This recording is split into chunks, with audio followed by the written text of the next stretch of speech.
Bonjour Serge. Bonjour toi.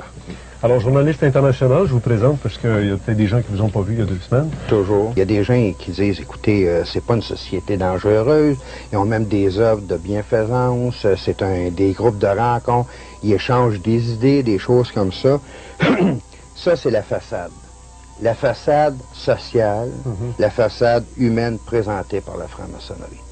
La franc-maçonnerie réelle, qui part de 1776 avec le groupe des Illuminati en Bavière. Faut dire en partant, je fais une parenthèse, que le groupe des Illuminati en Bavière, c'est eux qui avaient comme élèves à cette époque-là et qui ont financé Diderot, Voltaire, Jean-Jacques Rousseau et qui ont mis sur pied la Révolution de 1789.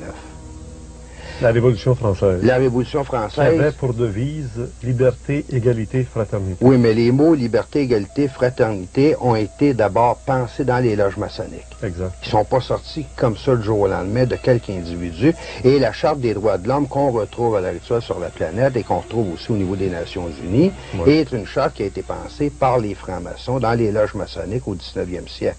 De la même façon que tout le système d'éducation que le Québec a connu depuis les années 60, le système de l'école neutre, avec tous les bouleversements qu'on a connus, a été pensé dans les loges maçonniques avant d'être réalisé dans les faits.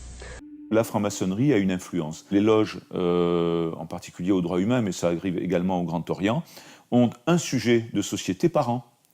Ce sujet de société est débattu par les loges, donne lieu à une synthèse au niveau national. Et cette synthèse est transmise au gouvernement et au président de la République. Donc ces élus ont le point de vue de la maçonnerie. Et puis par ailleurs, et surtout, il y a ce qu'on appelle la fraternelle parlementaire.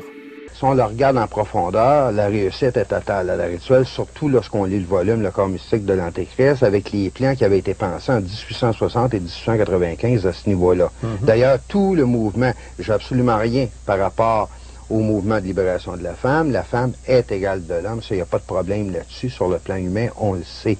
Mais il faut dire que tout le mouvement de libération de la femme, le mouvement au niveau de l'éclatement de la famille, les droits de l'enfant, c'est des choses qui ont déjà été pensées dans les loges maçonniques avant d'arriver dans les sociétés. C'est pas des choses qui ont poussé comme un champion en pleine nuit. Ouais. Mais revenons pour continuer aux Illuminati, à la franc-maçonnerie, dans sa réalité, qu'est-ce que c'est? La franc-maçonnerie est avant tout, et ça va peut-être surprendre des gens, c'est une organisation religieuse. C'est une église. Il se considère comme tel, il se considère comme la nouvelle église, comme étant la seule ayant droit d'existence sur la planète. C'est une église fondée sur les écrits qui ont fait, en fin de compte, sortir par Jean-Jacques Rousseau à cette époque-là, c'est-à-dire au niveau de l'homme naturel. L'homme naturel par rapport à la nature, à ce moment-là, on ne reconnaît pas la famille, il faut faire éclater la famille. On ne reconnaît pas les liens au niveau des actes du mariage, au niveau des choses de naissance, ainsi de suite, comme ça se passe dans nos sociétés organisées, on s'arrange pour les faire éclater. Et le meilleur exemple que tu peux avoir au niveau de cet éclatement-là, c'est la Révolution d'octobre en 1917 en Union soviétique qui a formé, en fin de compte, le communisme, qui a donné naissance au communisme. Lénine a été formé dans les loges maçonniques. Il y en a plusieurs qui vont sûrement être surpris, mais la plupart des écrits que Lénine a sortis, il les a pris à partir des loges maçonniques, ils les ont appliqués sur un plan politique, sur un plan matériel en Union soviétique pour une épuration complète de la population. Quel est leur objectif L'objectif... Cette maçonnerie, parce qu'il faudrait distinguer 2 types de maçonnerie. Il y a la maçonnerie des Boy Scouts pour adultes, qui se sert de gens comme paravents pour faire des bonnes œuvres, faire des actions positives. Et on va trier à travers le lot dans cette société les individus qui ont les propriétés au niveau de leur âme pour accéder à des plans occultes de la franc-maçonnerie. Et ceux-là, on les pousse pour qu'ils montent. C'est ceux-là qui montent dans la hiérarchie. Il y a les 33 degrés de la maçonnerie, les 33 ans du Christ, on pourrait dire. Ça.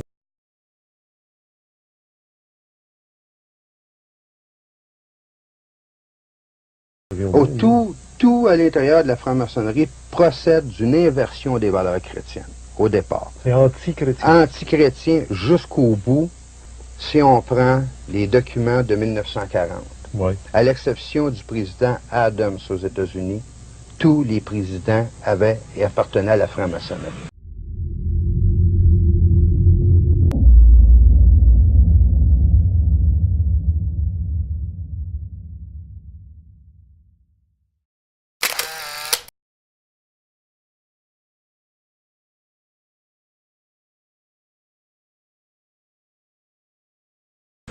À cette époque-là, 65% des sénateurs américains appartenaient à la franc-maçonnerie.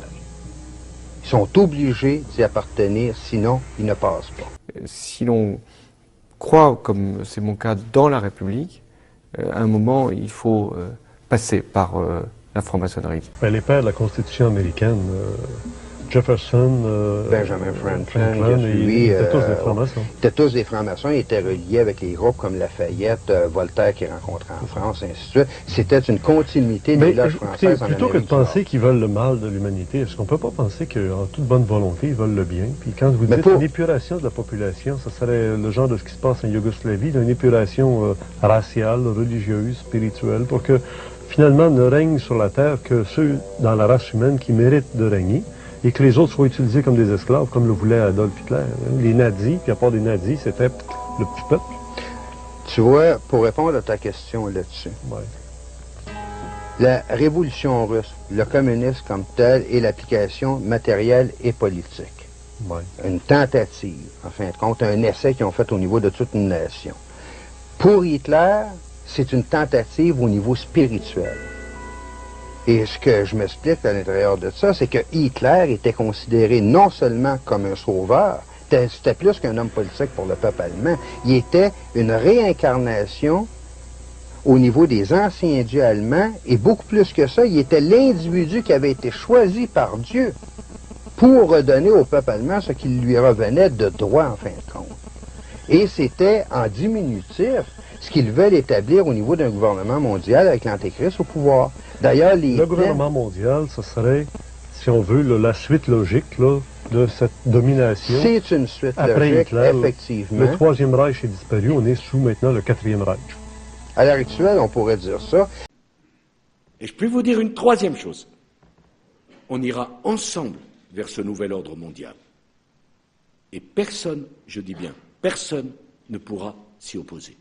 On est en train de mettre psychologiquement dans la tête des gens l'existence d'une police internationale nécessaire. Mais la police internationale nécessaire est en diminutif, là, une police réelle qui va gérer, en fin de compte, le bien-être des gens sur la société de la planète sous un gouvernement de l'Antéchrist. C'est en plus gros qu'est-ce qui existait sous Hitler ou sous d'autres régimes qui ont existé où il y avait une police spéciale pour surveiller les intérêts de l'État. Mais faut se dire qu'au départ, ceux qui deviennent présidents des États-Unis, qui deviennent présidents des nations à l'actuel, il faut qu'ils aient passé le 33e degré de la franc-maçonnerie. Ouais. Quel est en réalité ce 33e degré-là? 33e degré se compose d'une messe noire obligatoire, d'un sacrifice humain. On tue quelqu'un véritablement, soit qu'on a enlevé ou ainsi de suite. Ça fait partie du rite initiatique à ce moment-là. Et troisièmement, c'est la glorification de Satan et l'établissement du règne de Satan sur la planète. C'est ce que je cherche réellement pour eux autres. Ils sont dans leur droit, ils ont le droit de le faire, et c'est les sociétés issues des valeurs christianistes qui sont dans l'erreur, qui ont usurpé le droit, en fin de compte, à Satan d'exister sur la planète.